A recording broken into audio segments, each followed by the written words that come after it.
Do you suck at Rainbow Six Siege? Are you a beginner? Did you click on this video in hopes that you'll somehow get better? Well, unluckily for you, you clicked on the wrong video. But maybe you can learn a thing or two about the beginning operators.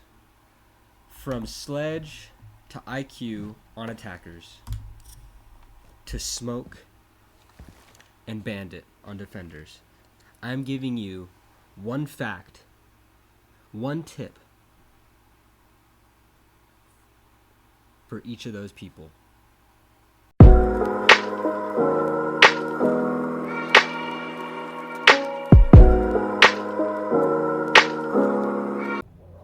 For Sledge, we are going to say that these two are reinforced.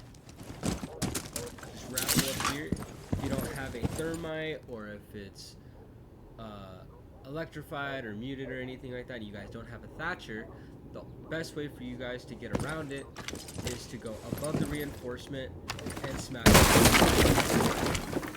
That way you can see into it, into the objective.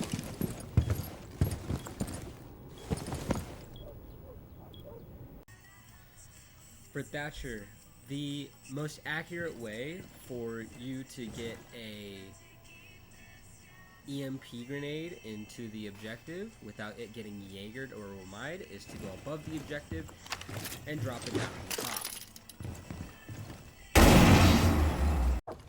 So for Ash, if you don't want to have any damage taken on your Ash Rush, what you can do is, instead of sticking it in the middle of here, stick your Ash round in the corner, and either on the top left or the top right. If you stick it in the top right, run to your left. If you stick it on your top left, run to your right, and you will take no damage, and you can get into the building very quickly, such as this.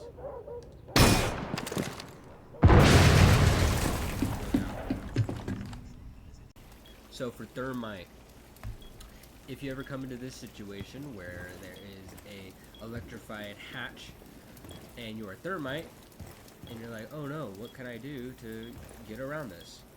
What you can do is, because Thermite's blast radius is so good, just put a Thermite next to it, blow it open. Bomb has been located.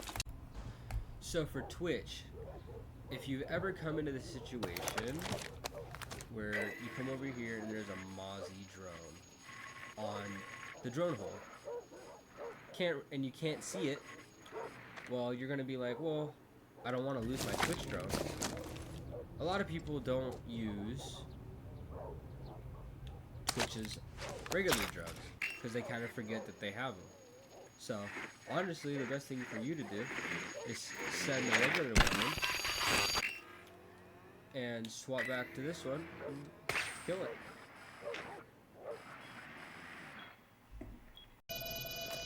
Okay, so let's just say you're in this situation where you planted in the corner. After you do that, you want that, you press the and now they can't get to you. Can't get to you. Even if they try to defuse.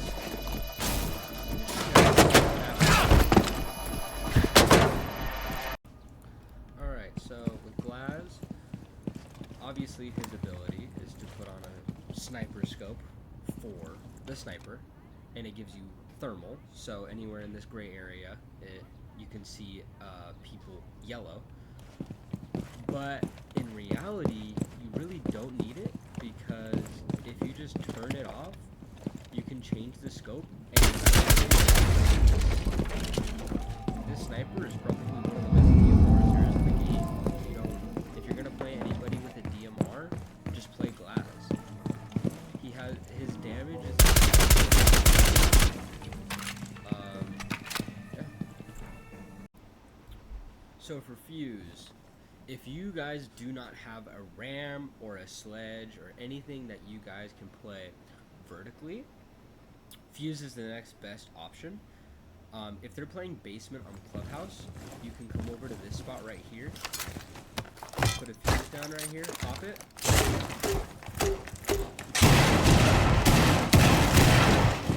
That'll blow up the bottom right into the basement area.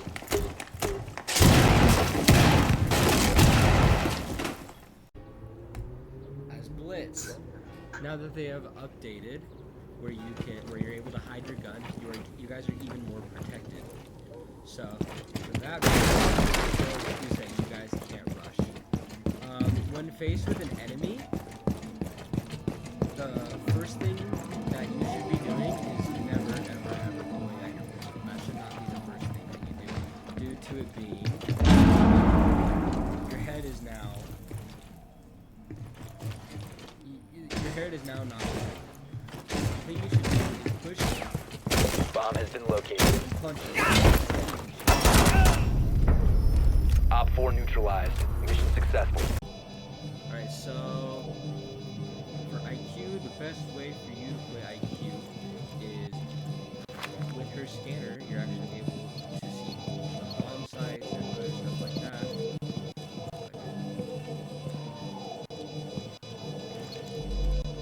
So when they're defusing, you'll actually be able to see.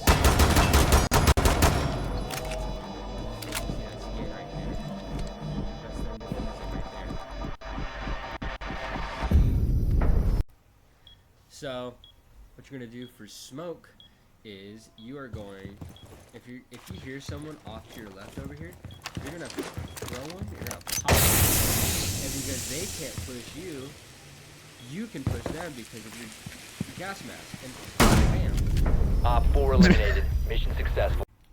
So for mute, the only tip I'm going to be giving you is that mute is able to counter 20 out of the 36 attackers in Rainbow Six Siege, and that's including Blitz, Nomad, Sens, Fuse, Thermite, Twitch, Hibana, Jackal, Ace, Dokkaebi, Lion, Finka, Ayana, Zero, Flores, Grim, Brava, Ram, and Deimos.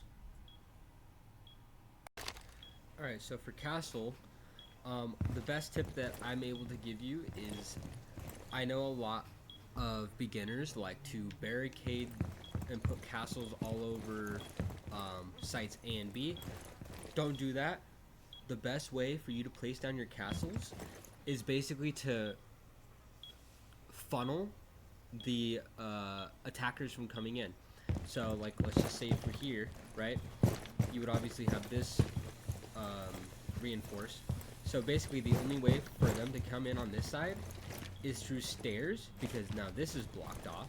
They can't come in through here, so that they're only able to come through stairs and through this one. They can't come through these windows, because as you can see, I have them all castled off. So yeah, just use castle to make a funnel.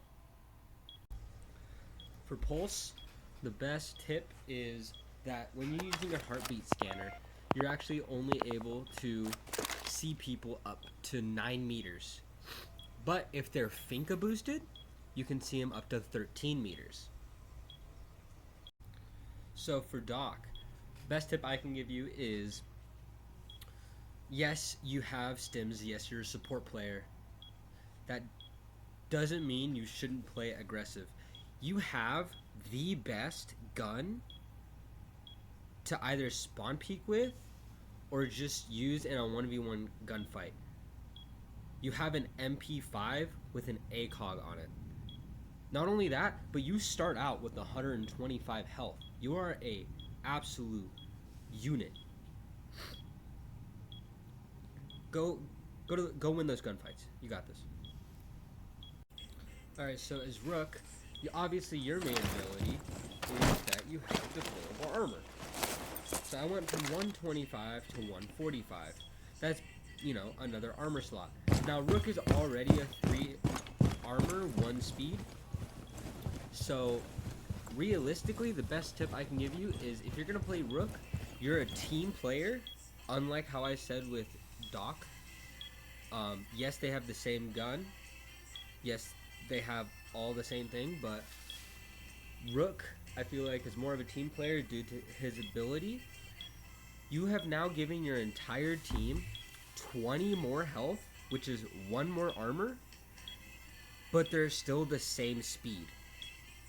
So, literally the scariest thing about that is Caveira being a 3-speed with more health. That's terrifying. So for Kapkan, the best tip there is there's a lot of attackers that when they see this, they'll be like, oh, I don't need to drone this. I can just walk in just fine without making a noise. You can just, this is big enough to just walk through, right? So they're not gonna drone. You have been because spotted by throwing hostiles. the Fall drone back. would create noise. So they're just gonna walk in here. But there's 2 Kapkans on this door. So if you set this up during prep phase, you'll get that is a free kill right there. So the best tip for Tachanka, this one you can really only do on Clubhouse. So if you ever want to spawn peek someone without being directly in the line of fire, You have been spotted. you can actually get your fire over to those stairs way over there. If you just come over here, open up the hatch, lay down, crosshair about right there.